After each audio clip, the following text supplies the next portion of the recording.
Now that you have some buildings made, the next thing we're going to do is set up our perspective grid. So first thing we got to do is get our grid to show up. The tool you want is this one here in your toolbar. Shift and key will also get you to that tool. Now when you do that, you're going to notice this grid pops up. You may have seen that earlier in the year by accidentally clicking this tool and you didn't know how to get rid of it. You'll also notice this widget, it's called over here. We'll get into that in a moment, what that's for. So first thing we want to do is kind of look at what we do with this thing. What's happening is the reason this looks 3D, we have 2 points. All of the horizontal lines, the lines going across, point at, instead of going straight across, they point at these 2 dots, these 2 points. That's what makes this 2-point perspective. So what's going to happen in our project is, because we don't want these buildings on the side to look so far away that they're so tiny, we want to stretch this out a little bit. So I'm going to go to this dot on the left and I'm going to drag it to the left. So go ahead and do the same to yours as you create this. So again, I went to this tool here, grid popped up, now I drag that dot that direction. I'm going to drag this dot this way. Right. The grid does not need to fill up our entire page. We can still kind of build buildings all the way out here if I wanted to. Another thing to look at, I'm going to zoom out a bit, is the horizon line.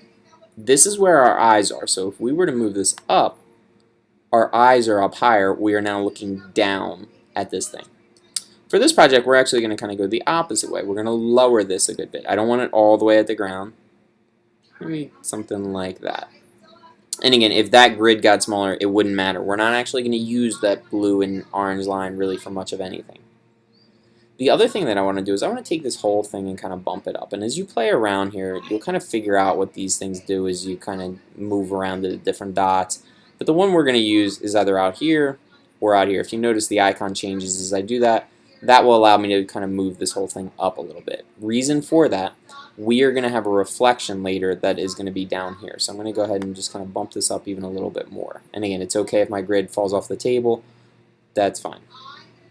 Now that I have this grid how I want it to be, I am going to go ahead and lock this grid, because what's going to happen is as you work on your project, the lines are kind of going to, again, horizontal lines will naturally point to these points, whether it's for the windows, the outline of the building, doors, whatever you end up making, they will all point to those 2 dots.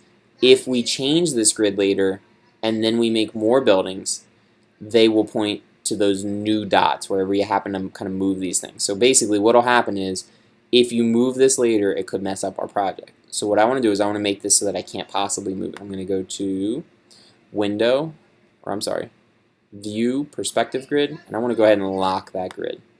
Now I cannot kind of move these things if I wanted to. I can't make changes. The other thing that occasionally you may want to do is you might want to see your project without this grid in the way. To do that, View, Perspective Grid, and you can go to Hide Grid. When you want to come back, View, Perspective Grid, Show Grid. Again, really quickly to review, we put the grid in place by going to this grid tool.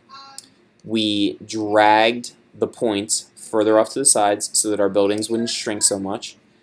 And we lowered the horizon line. And then we took and moved the entire grid from this point here, and then we locked it.